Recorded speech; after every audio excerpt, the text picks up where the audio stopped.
Operation থিয়েটারেই মারে ফেলছে রোগীকে, টনসিলের অপারেশন। আবার বলতেছে, একবার বলতেছে লাংসে পানি জমে গেছে। টনসিল অপারেশন লাংসের কি সমস্যা হবে?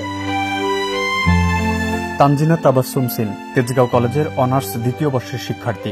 দীর্ঘদিন ধরে গলার সমস্যার কারণে এসেছিলেন টনসিলের স্থায়ী সমাধানের জন্য, কিন্তু কেই বা জানত এ চিকিৎসাই হবে তার শেষ চিকিৎসা।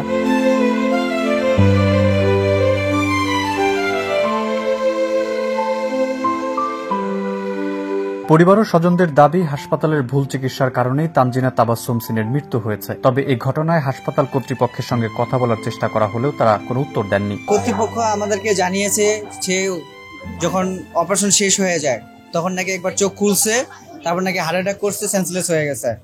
আবার সবকিছু ঠিক আছে, নিঃশ্বাসও নিচ্ছে, এভাবে বলছে সবকিছু ঠিক আছে, কোনো সমস্যা নাই, একটু মানে হার্টবিট কম আছে, মাঝে মাঝে এটা বলতেছে। আবার কাউকে দেখতেও দিচ্ছে না, কাউকে রুমে ঢুকতেও দেয় নাই, এবং ঢুকতে দিচ্ছে কখন? অনেকক্ষণ পর, প্রায় 8-10 ঘন্টা পর শুধু ঢুকতে দিচ্ছে, 10 সেকেন্ড বেশি এবার রাখে না। আবার ওরা কোনো কিছু বলেও না। এভাবে কত 2 দিন গেছে। 2 দিন পর বলে আগের কন্ডিশন আছে, আবার 2 দিন অপারেশনের 2 দিন পর বলে যে রক্ত লাগবে। অপারেশন ছিল টনসিলের অপারেশন, টনসিলের অপারেশনের 2 দিন পরে রক্ত লাগে। আবার বলতেছে, একবার বলতেছে লাংসে পানি জমে গেছে। টনসিল অপারেশন লাংসের কি সমস্যা হবে? অপারেশন থিয়েটারেই মারে ফেলছে রোগীকে। হয়তো ভুল ডোজ দিছে অ্যানেসথেসিয়ার বা অন্য কিছু কোনো কিছু করে ওদের ভুল কাজ করে মেরে ফেলছে। কিন্তু ওরা আই ওয়াশ করার জন্য আমাদের বিভিন্ন ধরনের পদক্ষেপ নিছে 2 দিন ধরে।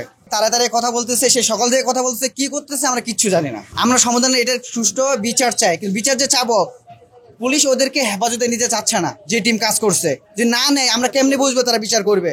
ওরা তো বাইরে, এখন তো বাংলাদেশি কথা আমি কি বলবো, ওরা টাকা দিয়েও তো সবকিছু সমাধান করে ফেলতে পারে। কারণ ওকে যদি পুলিশ না হেফাজতে নেয়, তখন কেমনি বুঝবো আমাদের বিচারটা করে দিবে, সুষ্ঠু বিচার? সে একটা মানুষ খুন করে ফেলছে, অ্যাটেন্ড টু মার্ডার। ডাক্তারের কাছে আসি এবং হসপিটালে আসি চিকিৎসা করার জন্য। এখন যদি আমাদের এইরকম মানে সম্মুখীন হইতে হয় যে তাদেরকে সাধারণত টনসিলের অপারেশনের জন্য তারা বলে মানে অপারেশন থিয়েটার নিয়ে যদি আমাদের রোগীকে মেরে ফেলে, যদি বলে যে হুট করে যে মানে অন্য বাহানা খুঁজে যদি বলে যে মেরে ফেলছে, মরে গেছে, তাহলে এটা কিভাবে হবে আপনারা বলেন? নর্মালি আমরা সাধারণ মানুষের পাবলিকে যে আজকে আমার বোন আজকে এখানে মারা গেছে, 2 দিন পর সাধারণ আরেকটা মানুষ যে আইসা যে তার যে মানে সুন্দরভাবে সে চিকিৎসা পাবে, তার কি গ্যারান্টি আছে? আজকে যে এই ডাক্তার যে মেরে ফেলছে, কালকে যে আপনার মানে আরেকটা রোগী মারবে না, তার কি গ্যারান্টি আছে?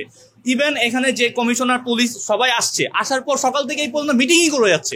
আমাদের কি লাভ হচ্ছে? এটা আমরা কি জানতে পাচ্ছি? অবশ্যই এই হসপিটালের দোষ আছে, ডাক্তারের দোষ, বা কোনো ওদের কোনো গোপন কোনো বিজনেস আছে। ডক্টর যখন অপারেশন করছে ও তখন থেকে উধাও নাই, ওরা নামও বলতেছে না, কোনো কাগজপত্র দেয় নাই, আমাদের কোনো একটা ডকুমেন্ট বা ওরা কোন ওষুধ দিছে, কি করছে, কোনো কিছু ডকুমেন্ট নাই, কোনো কিছু আমাদের দেয় নাই। তারা সবকিছুই গোপন করছে।